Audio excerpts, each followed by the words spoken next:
आगामी रायगड जिल्हा परिषद आणि पंचायत समितीच्या निवडणुकांच्या आरक्षण सोडती नुकत्याच जाहीर झालेल्या आहेत आणि विशेषतः आपण जर पाहिलं तर माणगाव मतदारसंघ जो भरत गोगावले यांचा मतदारसंघ आहे आणि त्यांचे विश्वासू सहकारी म्हणून मानले जायचे तर राजू साबळे यांनी नुकताच राष्ट्रवादी काँग्रेस पार्टी अजित पवार गटामध्ये प्रवेश केलेला आहे। थेट माझ्यासोबत बोलण्यासाठी राजू साबळे आहेत। सर, एकंदरीत काय सांगाल, कशी तयारी आहे?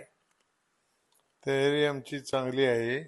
चांगल्या पद्धतीने आम्ही लोकांच्या मध्ये आहोत। लोकांची कामं भरपूर झालेली आहेत युतीच्या सरकारमध्ये, त्यामुळे काही निवडणुकीला घाबरायचं काही कारण नाही आहे।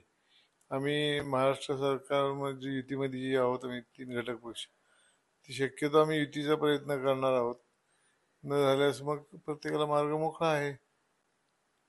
एकंदरीत आपण सांगितलं होतं की आपल्या मतदारसंघातल्या जेवढ्या पण जागा आहेत, मग त्या पंचायत समिती असो जिल्हा परिषद असो, आपण त्या लढवून जिंकणार आहात असं आपण वक्तव्य केलं होतं। या संदर्भात काय सांगाल?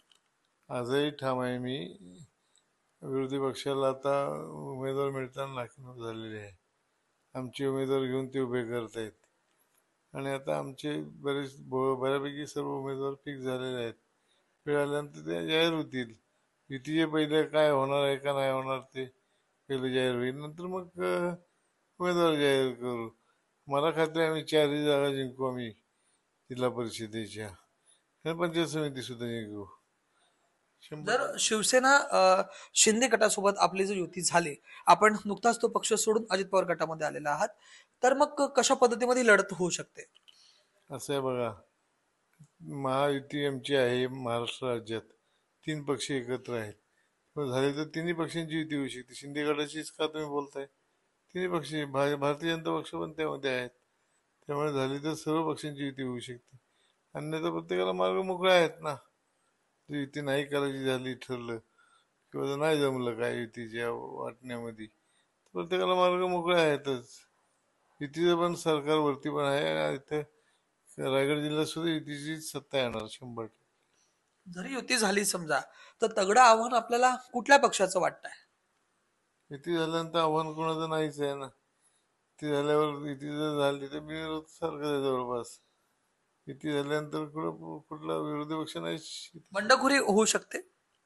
काय सांगता येत नाही आता। निवडणुकीचं काय सांगता येत नाही। बंडखोरी सगळ्या पक्षात होऊ शकते किंवा नाही होऊ शकत। ते काय पुढच्या निवडणुकीचे कसे उमेदवार असतील त्यावर आहे। आपले मूळ जे राष्ट्रवादी आहे, शरदचंद्र पवार यांची, त्या पक्षाचं काय आव्हान आपल्याला वाटतं इकडे? ते पक्ष नाही, शिल्लकच नाही। ते कोण कार्यकर्ता किंवा अध्यक्ष आहे तोही माहीत नाही आम्हाला। ते पक्ष शरदचंद्र पवार यांच्या पक्षाचं अस्तित्व अजिबात शून्य आहे। ते काँग्रेस पक्ष अस्तित्व दिसत नाही ते।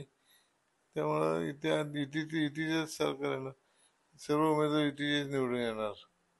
जर युती झाली नाही तर एकनाथ शिंदे यांची शिवसेना याचं तगडं आव्हान आपल्याला वाटतंय आणि त्यांचा हा बालेकिल्ला मानला जातो। जवळपास इथले मंत्री देखील याच मतदारसंघातले आहेत, भरत गोगावले। काय वाटतंय आपल्याला?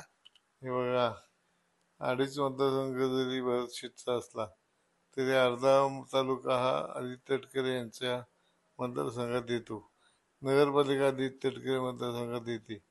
त्यामुळे असं तुम्ही म्हणू शकत नाही की हा भरत शेठचा मतदारसंघ आहे आणि त्यांचा बालेकिल्ला आहे।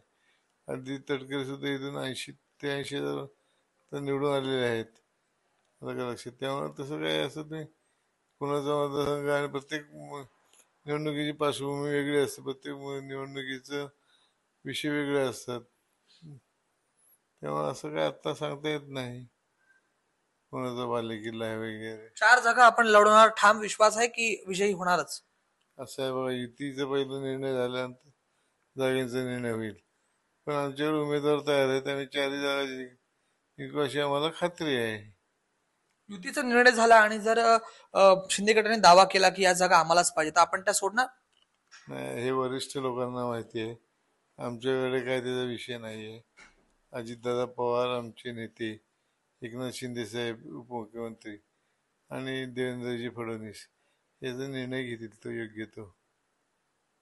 धन्यवाद सर। हे होते राजू साबळे, राज्य प्रवक्ते, राष्ट्रवादी काँग्रेस पार्टी अजित पवार गट। त्यांनी स्पष्टपणे सांगितलेलं आहे की 4 जागा आम्ही लढवणार आणि निश्चितपणे निवडून येणार।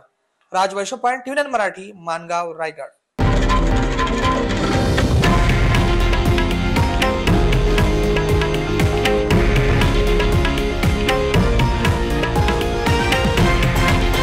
हे आहे देशातील नंबर 1 न्यूज नेटवर्क आणि आपण पाहत आहात TV9 मराठी, एकमेव.